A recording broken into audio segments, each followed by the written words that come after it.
नमस्कार साथियों, aspirant IAS पर आपका एक बार पुनः स्वागत है। आज जो हमारी यह वीडियो होगा वह पीटी 365 पे आधारित होगा, जो कि आगामी जो प्रीलिम्स परीक्षा है उसके लिए एक बहुत ही महत्वपूर्ण करंट अफेयर की कवरेज जो एक पूरे साल भर की है वह है। और यह जो मैगजीन विजन आईएएस द्वारा प्रकाशित की जाती है, यह प्रीलिम्स परीक्षा के दृष्टिकोण से पूरे वर्ष भर का जो कंपाइलेशन होता है करंट अफेयर का, उसके लिए बहुत ही महत्वपूर्ण मैगजीन मानी जाती है। तो आज की इस वीडियो में हम इस जो मैगजीन है पीटी 365 वह राज व्यवस्था की, अभी तक राज व्यवस्था की ही उपलब्ध हो पाई है हिंदी मीडियम के बच्चों के लिए। तो इस जो मैगजीन है उसके माध्यम से आप तक जो पूरे साल भर का करंट अफेयर है, घटनाक्रम है, उसको पहुंचाने की कोशिश करेंगे। यह जो मैगजीन है इसे हम लोग कम से कम 2 रीडिंग करेंगे। 2 रीडिंग का मतलब एक रीडिंग आप लोग हमारे साथ कीजिए और एक रीडिंग अपने से कीजिए। इसका जो पीडीएफ होगा वो हमारे टेलीग्राम जो चैनल है वहाँ पे इजीली आपको उपलब्ध हो जाएगा और वहाँ से आप इसको देख सकते हैं और उसको रीडिंग कर सकते हैं। तो यह जो मैगजीन है, चलते हैं इसकी और देखते हैं इसमें क्या क्या है, पूरे वर्ष की जो घटनाक्रम है। तो यहाँ पर आप लोग जो है वो विषय सूची देख सकते हैं। तो स्टूडेंट्स देखते हैं विषय सूची और देखते हैं इसमें क्या क्या है। तो यह जो हमारी मैगजीन है वह राज व्यवस्था और शासन यानी गवर्नेंस से संबंधित है। तो विषय सूची में हम लोग देखते हैं, विषय सूची में सबसे पहले जो है वह संविधान से संबंधित मुद्दे। तो इसमें हम लोग सबसे पहला जो चैप्टर पढ़ेंगे वह है मूल ढांचे का सिद्धांत यानी बेसिक स्ट्रक्चर डॉक्ट्रिन। इसके बाद जो डिस्ट्रिक्ट कोर्ट होते हैं, जिला न्यायालय की स्वतंत्रता, उसे मूल ढांचे में अभी जो एक सुप्रीम कोर्ट का वर्डिक्ट आया है उसमें जो अखिल भारतीय न्यायाधीश संघ बनाम भारत संघ का मामला था, उसमें जो है वह जिला न्यायालयों की स्वतंत्रता को सुप्रीम कोर्ट ने बेसिक स्ट्रक्चर का जो है वह हिस्सा बताया है। इसके अतिरिक्त अनुच्छेद 370 जो इस वर्ष से सुप्रीम कोर्ट का निर्णय रहा कि जो सरकार ने जम्मू कश्मीर पुनर्गठन अधिनियम 1900 पारित किया गया था वह पूर्णतः वैध है। तो इस प्रकार से संबंधित ये कुछ टॉपिक हैं। तो इस जो मैगजीन है इसे हम लोग कम से कम 4-5 वीडियो में करेंगे, क्योंकि लगभग 101 पेज की यह मैगजीन है। तो इस मैगजीन को कुछ हिस्सों में बांटकर एक एक 1.5 घंटे की क्लास लेकर हम इसे 3-4 दिन में या 5 वीडियो में कवर करेंगे। तो आप लोग एक जो बेसिक रीडिंग है उसे हमारे साथ कीजिए और इसका एक्सप्लेनेशन भी हम आप लोगों को आसान भाषा में करते जाएंगे ताकि आप लोगों को समझने में दिक्कत न हो। यह मान्य सी बात है कि जो यह मैगजीन है वह उन्हीं बच्चों के लिए हो जो कम से कम इन विषयों की 1 से 2 रीडिंग पहले कर चुके हैं, यानी कि जो बेसिक बुकें हैं, स्टैंडर्ड बुकें हैं जैसे लक्ष्मीकांत या आपके कोचिंग के नोट्स, उनसे कम से कम 2 रीडिंग कर चुके हैं, उनके लिए यह लाभदायक होगी। तो चलिए चलते हैं अपने चैप्टर्स की ओर और देखते हैं।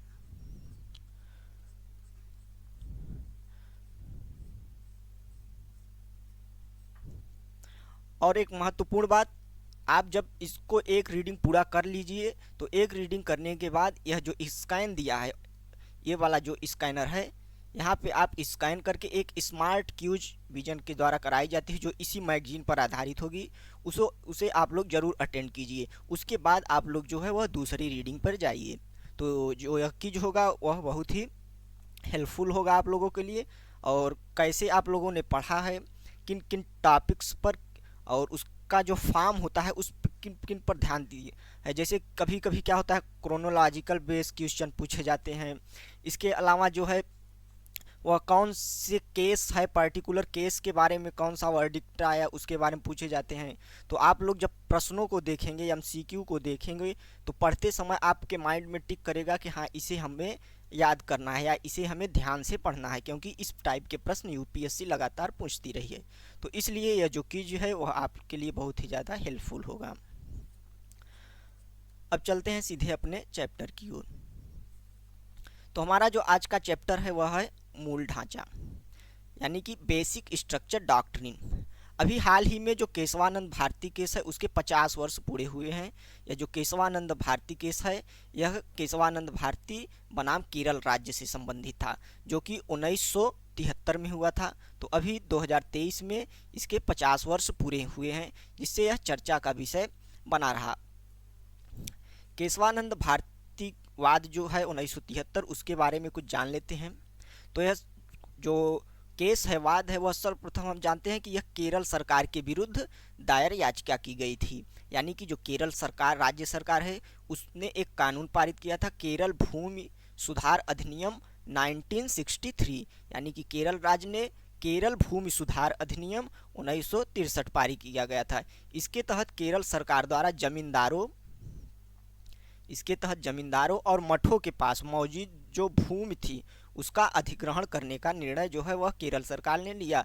और इसी जो अधिनियम जो पारित किया गया केरल सरकार द्वारा, उसी को चुनौती देते हुए केशवानंद भारती जो एक मठ चलाते थे, उन्होंने सुप्रीम कोर्ट में एक याचिका दायर की। और उन्होंने किन आधार पर की कि अनुच्छेद 25, 26 और 31 के तहत मूल अधिकार जो हैं उनका अतिक्रमण किया जा रहा है इस कानून के द्वारा।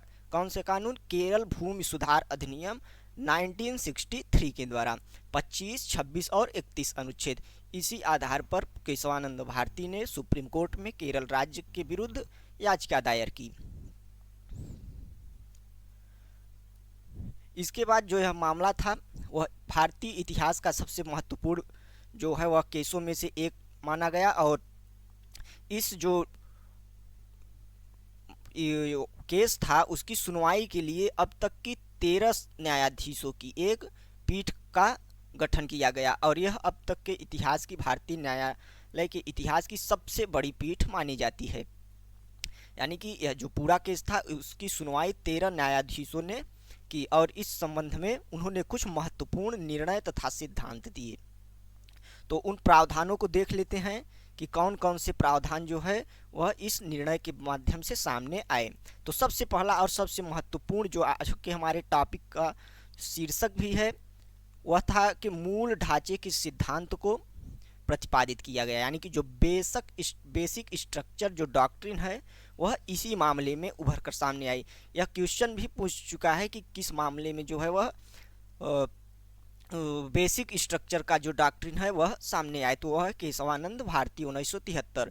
तो उसका जो प्रतिपादन है वह इस केस के माध्यम से किया। इसमें क्या किया, सुप्रीम कोर्ट ने उस समय जो सरकार ने 24वां संविधान संशोधन किया था उसकी वैधता को बरकरार रखा। 24वां संविधान जो संशोधन था वह था जो संसद की किसी भी मतलब कि जो संविधान है उसमें संशोधन करने की शक्ति से संबंधित था 24वां संविधान संशोधन। तो उसको जो है इस ढांचे इस निर्णय में जो यह केस था केशवानंद भारती, उसमें बरकरार रखा गया कि यह सत्य है कि जो संसद की शोधन करने की, संविधान संशोधन की शक्ति है उसे कम नहीं किया जा सकता, अपितु यह जो मूल ढांचा डॉक्ट्रिन लेकर आई सुप्रीम कोर्ट के जो भी संशोधन हो इस ढांचे के विरुद्ध ना हो। यानी कि जो संविधान के कुछ मूल ढांचे हैं उनके विरुद्ध यदि वह संशोधन नहीं है तो जो संसद है वह संविधान के किसी भी हिस्से में संशोधन कर सकती है, इंक्लूडिंग जो हमारा प्रस्तावना है, जो हमारा प्रियम्बल है और फंडामेंटल राइट्स, उनमें भी संशोधन कर सकती है। अब लेकिन वह संशोधन क्या नहीं होना चाहिए, मूल ढांचे के जो सिद्धांत है उसके विपरीत नहीं होना चाहिए। तो इस मामले में जो है वह 24वां जो संविधान संशोधन था उसको जो है वह बरकरार रखा गया। संसद को संविधान के किसी भी या सभी प्रावधानों के मूल अधिकारों सहित में संशोधन करने की शक्ति प्राप्त है। तो अभी हमने जो बताया कि इस मामले में यह कहा गया कि जो संसद के संशोधन करने की शक्ति है वह पूर्ण रूप से, अक्षुण्ण रूप से बरकरार रखी जाती है, बशर्ते कि संविधान की जो मूल विशेषता है, संविधान की जो मूलभूत विशेषता है या मूल सिद्धांत में परिवर्तन या उसकी क्षत या लोप नहीं होना चाहिए। यानी कि जो बेसिक डॉक्ट्रिन है उसका लोप जो है वह नहीं होना चाहिए, उसको ओवरलैप नहीं करना चाहिए। इससे पहले एक बहुत ही महत्वपूर्ण मामला जो गोलकनाथवाद 1967 में आया था, इसमें सुप्रीम कोर्ट ने इसके जस्ट विपरीत निर्णय दिया था और उसमें कहा गया था कि जो अनुच्छेद 368 है, यानी कि अनुच्छेद 368 क्या है, अब इसमें जो जो की पॉइंट आ रहे हैं उसके बारे में आप लोगों को निश्चित ही अवेयर रहना पड़ेगा और जानना पड़ेगा कि यह है क्या। जैसे कि गोलकनाथवाद है, बहुत ही महत्वपूर्ण है। और इसके अलावा जो अभी 368 है किससे संबंधित है, संसद की संविधान संशोधन की शक्ति को बताता है।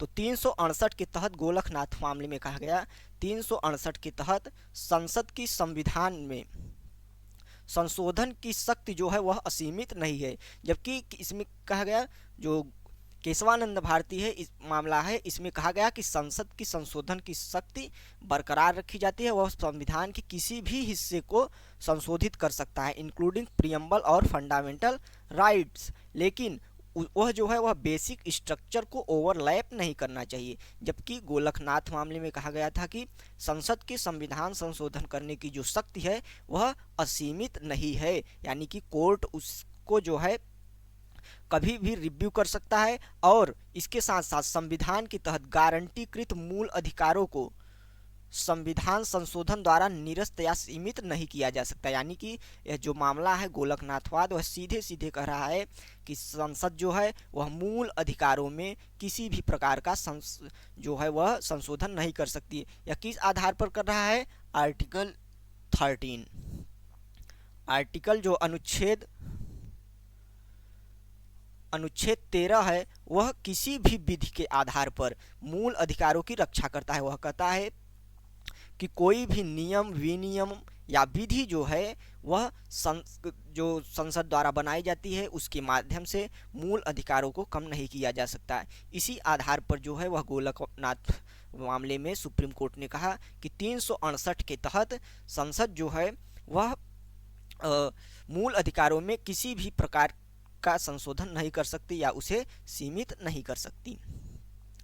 इसके अलावा जो है न्यायिक समीक्षा के बारे में भी जो केशवानंद भारती है, या हम केशवानंद भारती मामला पढ़ रहे हैं, उसमें कौन कौन से महत्वपूर्ण बिंदु उभर कर सामने आए उन्हें जानने की कोशिश। तो सबसे पहले हमने क्या देखा, बेसिक स्ट्रक्चर सामने आया जिसमें 24वां जो संविधान संशोधन किया गया था तत्कालीन सरकार द्वारा उसे जो है वह बरकरार रखा गया। और इसके अतिरिक्त जो न्यायिक समीक्षा है, कोर्ट की जो न्यायिक समीक्षा है उसे क्या किया गया, संविधान के मूल ढांचे के एक अभिन्न अंग के रूप में बताया गया।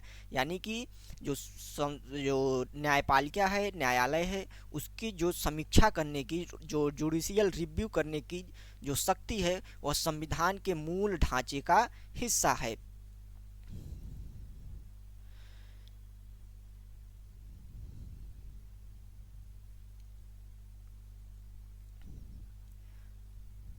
और इस मामले में जो कुछ अन्य निर्णय थे उसमें कहा गया सुप्रीम कोर्ट ने न्यायिक समीक्षा की अपनी शक्ति को कम करने वाले हिस्से को छोड़कर 25वें और 29वें संविधान संशोधन के अन्य भाग की वैधता बनाए रखा है। यानी कि जो 25वां संविधान संशोधन है यह भी किया गया और 29वां इसमें कुछ हिस्से जोड़े गए। संसद यह कह रहा था कि यदि जो संसद है वह मूल अधिकारों में भी संशोधन करता है तो 368 का उपयोग करके तो न्यायपालिका जो है सुप्रीम कोर्ट है उसमें हस्तक्षेप नहीं करेगा।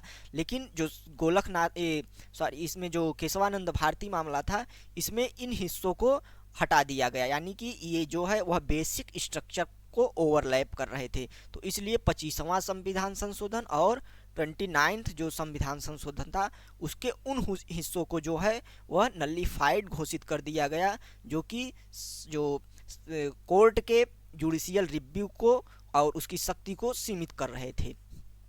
और इसमें यह भी कहा गया कि उद्देशिका संविधान का भाग है। यह बहुत ही महत्वपूर्ण बिंदु है। उद्देशिका संविधान का क्या है, भाग है। यानी कि जब संविधान का भाग है तो संसद इसमें संशोधन कर सकती है। तो उद्देशिका जो है वह क्या है, उद्देशिका संविधान का भाग है। उद्देशिका संविधान का भाग है इसलिए इसमें संशोधन किया जा सकता है। तो यही बहुत महत्वपूर्ण एक बिंदु है कि उद्देशिका जो है वह संविधान का भाग है। यदि संविधान का भाग है तो अवश्य ही 368 का उपयोग करते हुए इसमें संशोधन किया जा सकता है। अब आप लोग यह बताइए कमेंट में कि अब तक उद्देशिका में कितने बार संशोधन किए जा चुके हैं।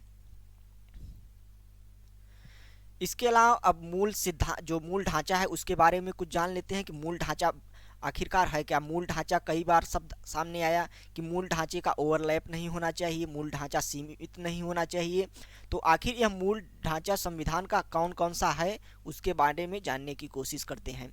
तो मूल ढांचा सिद्धांत के अनुसार संविधान में कुछ ऐसी मूलभूत विशेषता, यानी कि जो हमारा भारतीय संविधान है, यह दुनिया का सबसे बड़ा और लिखित संविधान है, तो इसमें कुछ मूलभूत जो है वह उसकी विशेषताएं अवश्य होंगी। तो वही जो विशेषताएं विद्यमान है जिन्हें संविधान संशोधन के माध्यम से संसद संशोधित या निरस्त नहीं कर सकती, उन्हीं को हम क्या करते हैं? मूल ढांचा। संविधान में कहीं भी याद रखने रहा होगा कि संविधान में कहीं भी मूल ढांचे शब्द का प्रयोग नहीं किया गया है, ना ही इसे कहीं पर भी परिभाषित किया गया है। सुप्रीम कोर्ट जो है वह अपने आने वाले और पिछले कई मामलों में ही इस जो मूल ढांचा है इसको परिभाषित करती है और एक नए नए जो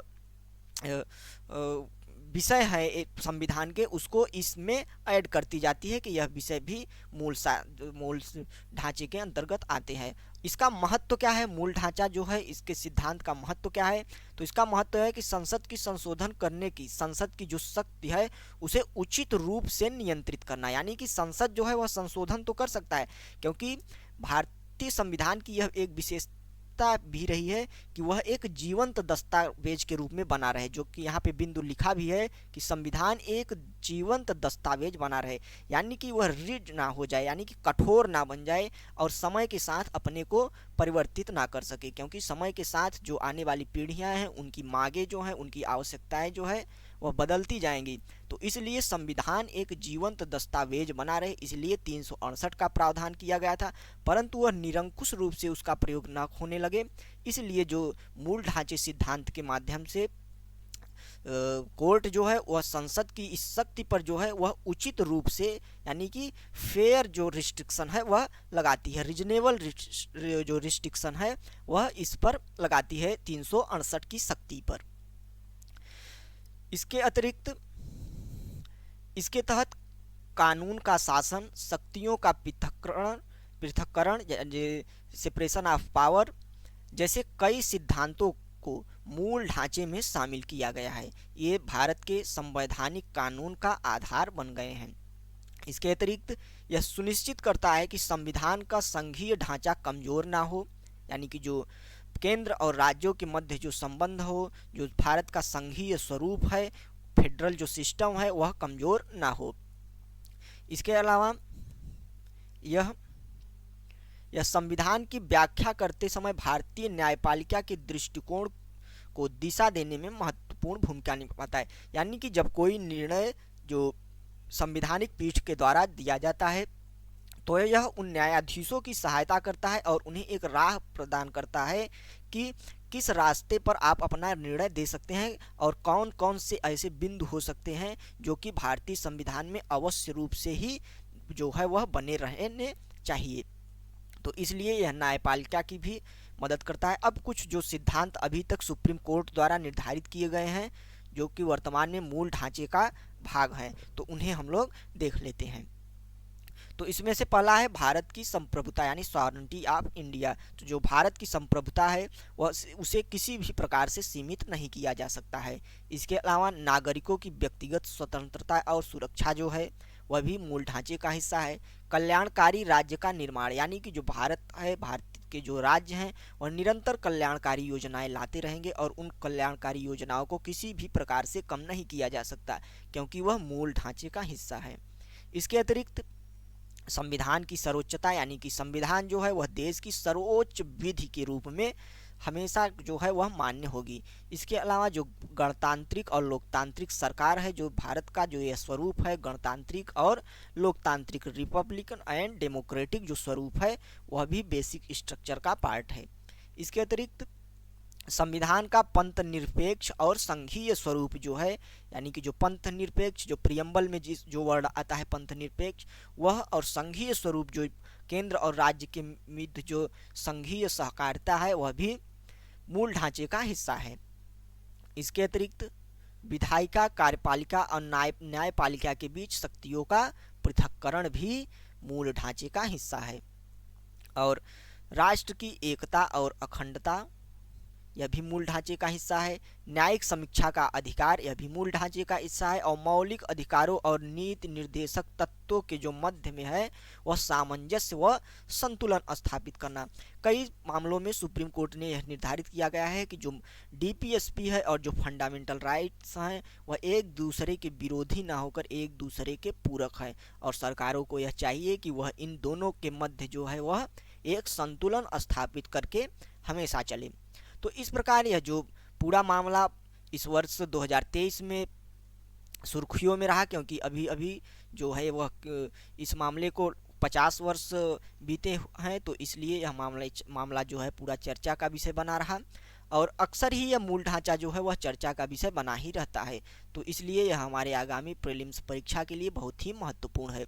तो चलिए चलते हैं जो अब हमारा अगला चैप्टर है इस मैगजीन का।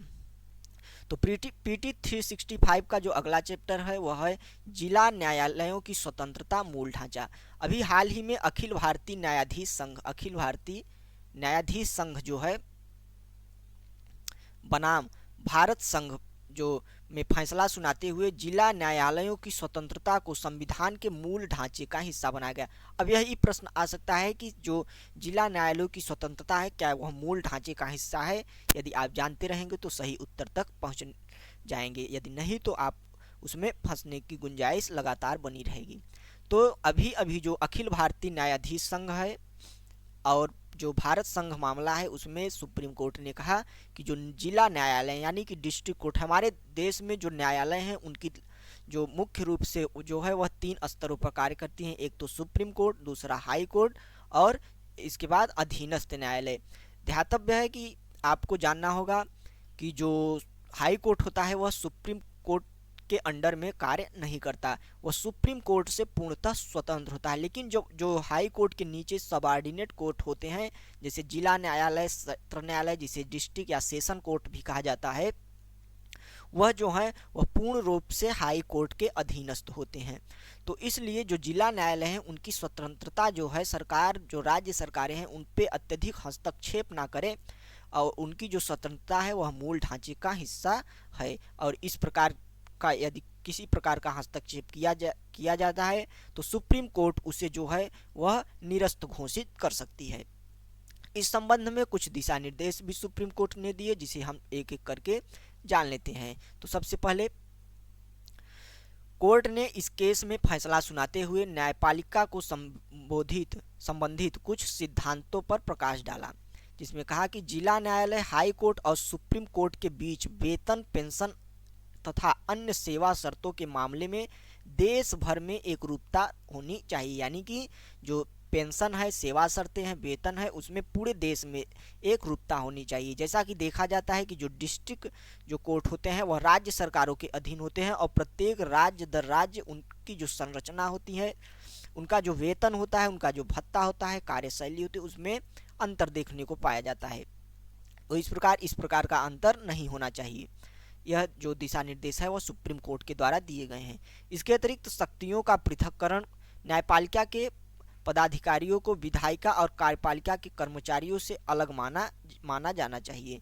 इसके अलावा पदनाम और सेवा शर्तों में एकरूपता, जैसा कि देखा जाता है कि अलग अलग राज्यों में इन्हीं जो सबऑर्डिनेट कोर्ट्स हैं इनको अलग अलग नामों से, इनमें जो कार्य करने वाले पदाधिकारी न्यायाधीश हैं उन्हें भी अलग अलग नामों से जाना जाता है। तो इस प्रकार का नहीं होना चाहिए। सुप्रीम कोर्ट का दिशा निर्देश है कि इन न्यायाधीशों की जो नियुक्ति है, सेवा शर्त है और उनके जो पदनाम है उनमें जो है वह पूरे देश में समानता होनी चाहिए। इसके अतिरिक्त अब जिला न्यायालय के बारे में कुछ जान लेते हैं। जो जिला न्यायालय है वह जिले का एक सर्वोच्च न्यायिक प्राधिकारी जो जिला न्यायाधीश होता है वह होता है। अधीनस्थ न्यायपालिका का संगठनात्मक ढांचा, अधिकारिता और नामकरण जो है वह राज्य सरकार निर्धारित करते हैं। यह महत्वपूर्ण बिंदु है कि जो अधीनस्थ न्यायालय होते हैं यानी सबऑर्डिनेट जो कोर्ट होते हैं हाई कोर्ट से नीचे, उनका जो नामकरण है, उनके पदाधिकारियों का नामकरण, उनकी अधिकारिता यानी सेवा शर्तें जो हैं और उनका जो स्ट्रक्चर होता है उसका निर्धारण राज्य सरकार करती है। इसी कारण राज्य सरकार के कारण ही, क्योंकि अलग अलग राज्य में अलग अलग सरकारें हैं और वहाँ की जो नीतियाँ हैं वह अलग अलग हैं, इसलिए इनके पदनामों, सेवा शर्तों में एकरूपता देखने को नहीं मिलती। इसी इसी बिंदु पर जो है वह सुप्रीम कोर्ट फोकस करते हुए कहा कि इसमें एक रूपता होनी चाहिए। इस कारण जो यानी कि जो राज्य निर्धारित करते हैं, इस कारण जो जिला न्यायालयों की स्थिति है एक राज्य से दूसरे राज्य में अलग हो सकती है। जिला न्यायालय मुख्यतः त्रिस्तरीय ढांचा होता है, जिसे आप यहाँ पे ऊपर देख सकते हैं। सबसे पहले जो है वह राज्य में एक हाई कोर्ट होता है। इसके अंतर्गत जो आते हैं वह जिला और सत्र न्यायालय आते हैं।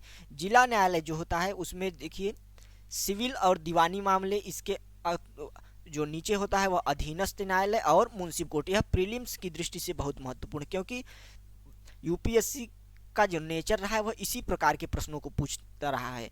वह यही पूछेगा कि जो जिला न्यायालय या सत्र न्यायालय है उनके अधीनस्थ न्यायालयों की कितनी श्रेणियां हैं या कितने स्तर हैं, और उनके नाम क्रम में दे देगा और आपको लगाने के लिए पूछेगा। तो इसलिए हम जानते हैं कि जो जिला और सत्र न्यायालय है उसमें सबसे पहले दीवानी यानी जो सिविल मामले आते हैं, अधीनस्थ न्यायालय, फिर उसके सबसे नीचे मुंसिफ कोर्ट, और जो सत्र न्यायालय है जो क्रिमिनल यानी फौजदारी मामलों को देखता है उसमें सबसे पहला जो आता है सत्र न्यायालय के बाद वह होता है फौजदारी मामला, और यह जो है मुख्य न्यायिक मजिस्ट्रेट की अदालत होती है, और इसके नीचे जो सबसे नीचे है वह न्यायिक मजिस्ट्रेट की अदालत होती है। तो इस प्रकार इसकी संरचना को भी हमने समझा। अब इसके अतिरिक्त जो आखिरी बिंदु है इस चैप्टर का वह है कि जिला न्यायाधीशों की नियुक्ति, पदनाम, पोस्टिंग तथा पदोन्नति जो हाई कोर्ट के परामर्श से राज्यपाल के द्वारा की जाती है। राज्य के राज्यपाल द्वारा हाई कोर्ट के परामर्श की जाती है। यह भी एक बहुत ही महत्वपूर्ण बिंदु है, और इसमें प्रीलिम्स के योग्य हमारी कई जानकारियाँ मिली, जैसे कि जो सेवा शर्तें अधीनस्थ न्यायालयों को वह राज्य सरकार निर्धारित करता है। इनकी जो संरचना है, कितने स्तरों पर कार्य करती हैं वह जाना हमने, और इनकी जो जिला न्यायाधीश हैं इनकी नियुक्ति, पोस्टिंग और पदोन्नति जो है वह हाई कोर्ट के परामर्श से राज्य का जो है वह राज्यपाल करता है। इसके अतिरिक्त अब हमारा जो एक बहुत ही महत्वपूर्ण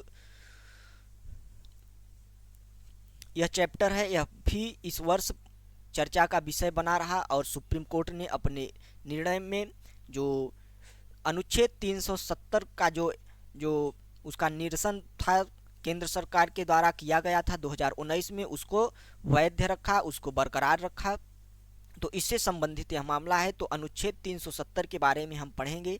इसके अतिरिक्त इसमें कुछ सीमित जानकारी, जिसके अतिरिक्त आप इसमें से कुछ ऐड भी कर सकते हैं। आप अपने नोटबुक से अनुच्छेद जो है अनुच्छेद 2, अनुच्छेद 3 के बारे में गहन जानकारी ले सकते हैं। इसके अलावा अनुच्छेद 70 और उसका जो भाग 21 है, भाग 21 के बारे में भी जानकारी रख सकते हैं, क्योंकि इनसे संबंधित प्रश्न जो है वह पूछे जा सकते हैं। तो कुछ एडिशनल जानकारी थी जिसे आप अपने नोटबुक से देख सकते हैं। अब देखते हैं इसमें, तो सुप्रीम कोर्ट की जो संविधान पीठ ने सर्वसम्मति से अनुच्छेद 370 को निरस्त करने के केंद्र सरकार के फैसले को बरकरार रखा है। गैरतलब है कि 2019 में केंद्र सरकार ने अनुच्छेद 370 के तहत जम्मू कश्मीर को विशेष दर्जे की स्थिति को समाप्त कर दिया गया। तो उससे संबंधित यह मामला था जिसमें संविधान पीठ का गठन किया गया। संविधान पीठ जो है वह 5 न्यायाधीशों की पीठ होती है, जो कि किसी भी संवैधानिक मामले में निर्णय के लिए जो मुख्य न्यायाधीश है उनकी अध्यक्षता में गठित की जाती है।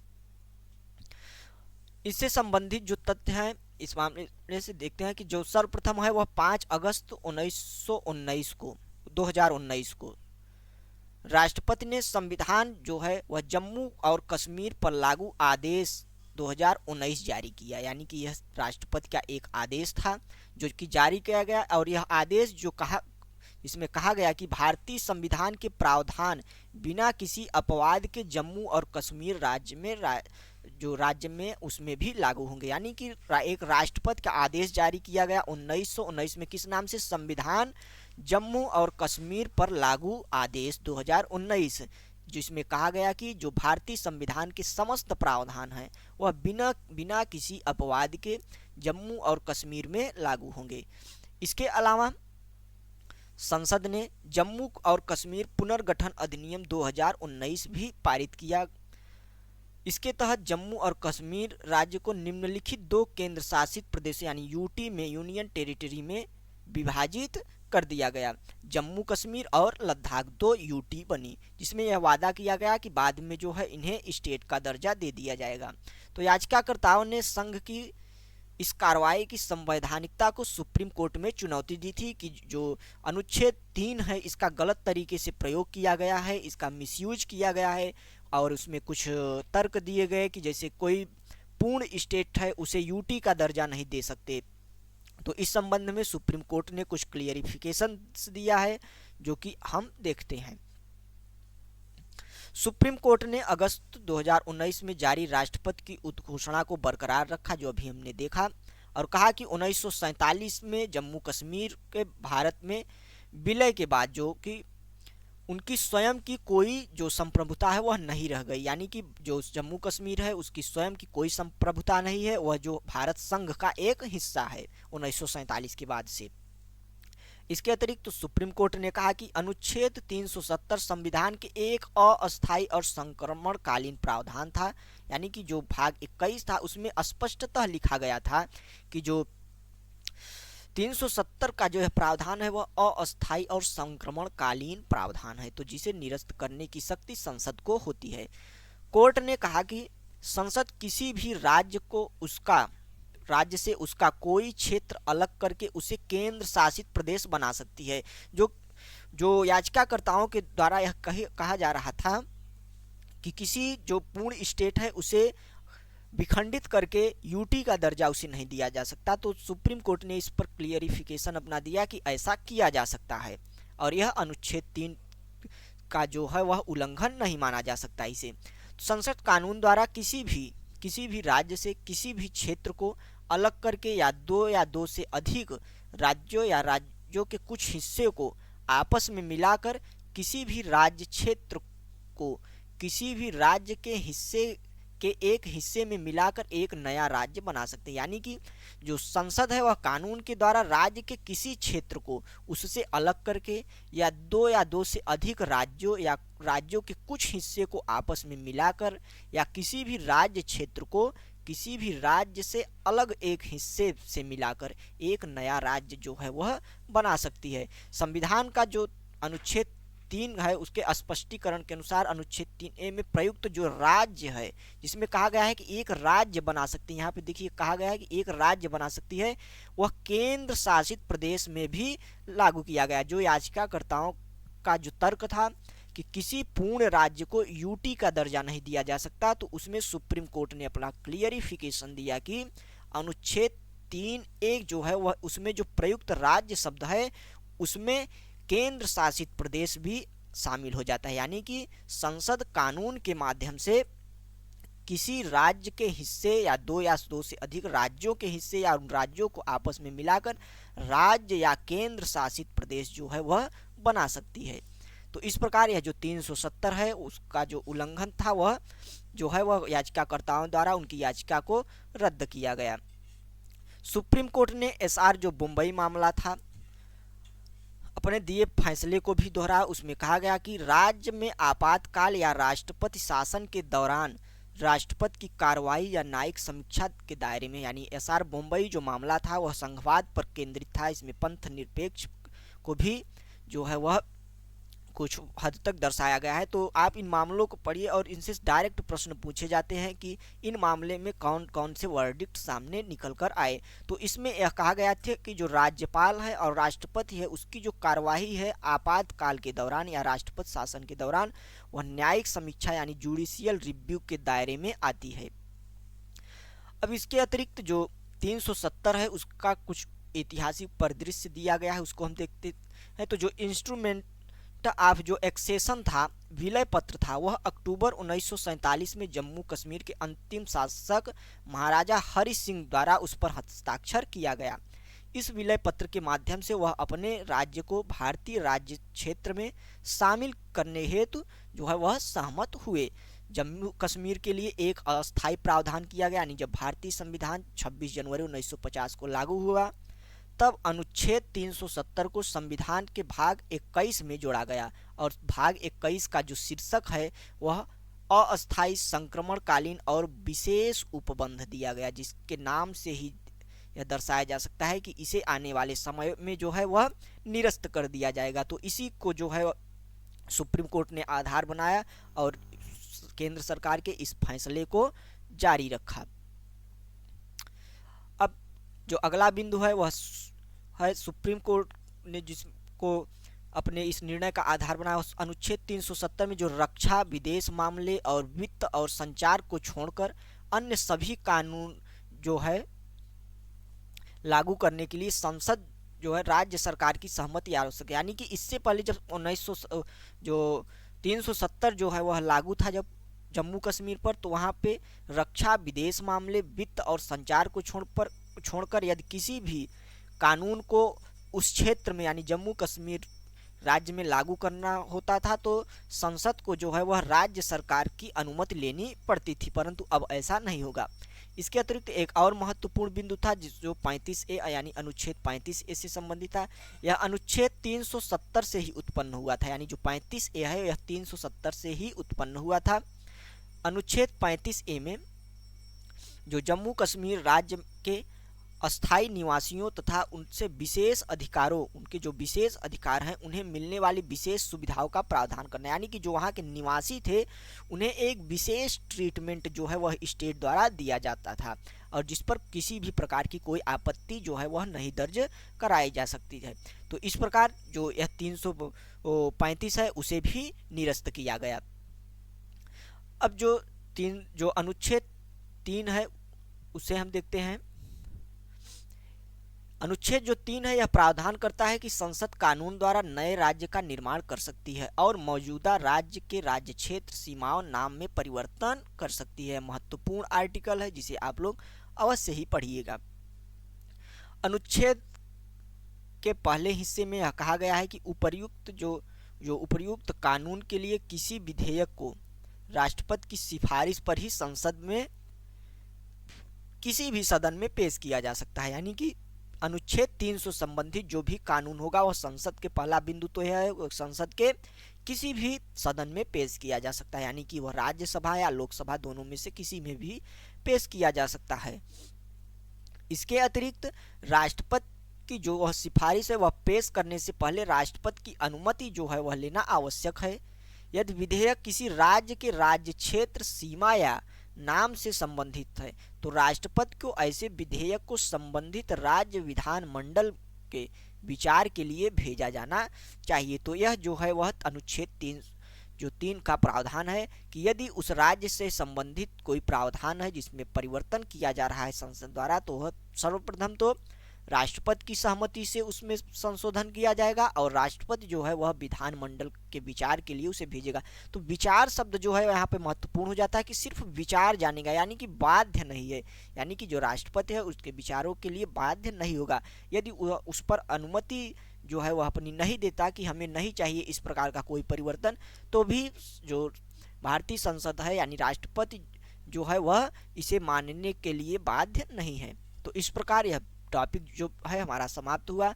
तो आज का वीडियो हम यहीं तक रखते हैं। हमने 3 महत्वपूर्ण टॉपिक्स को पढ़ा।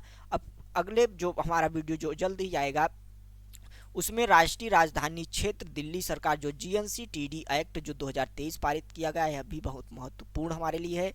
तो इससे संबंधित जो है वह हम पढ़ेंगे और अपना जो बचा हुआ हिस्सा है उसे जल्द ही कवर करने की कोशिश करेंगे। तो आप इसे पढ़िएगा। इसके अतिरिक्त आपको यह PDF जो है इस मैगजीन का जो PDF है वो हमारे टेलीग्राम जो लिंक दिया रहेगा उस पर आपको उपलब्ध हो जाएगा, जिसके माध्यम से आप इसे एक और रीडिंग कर सकते हैं जिससे आपका जो क्लियर हो जाएगा। और ध्यान रहे कि जो क्विज हमने दिखाया जो यहाँ पे ये QR कोड दिया हुआ है ये वाला, इसको आप लोग ज़रूर ही क्विज स्मार्ट क्विज है उसको अटेंड कीजिएगा। तो ठीक है, अब मिलते हैं अगले नेक्स्ट वीडियो में। तब तक के लिए नमस्कार, जय हिंद।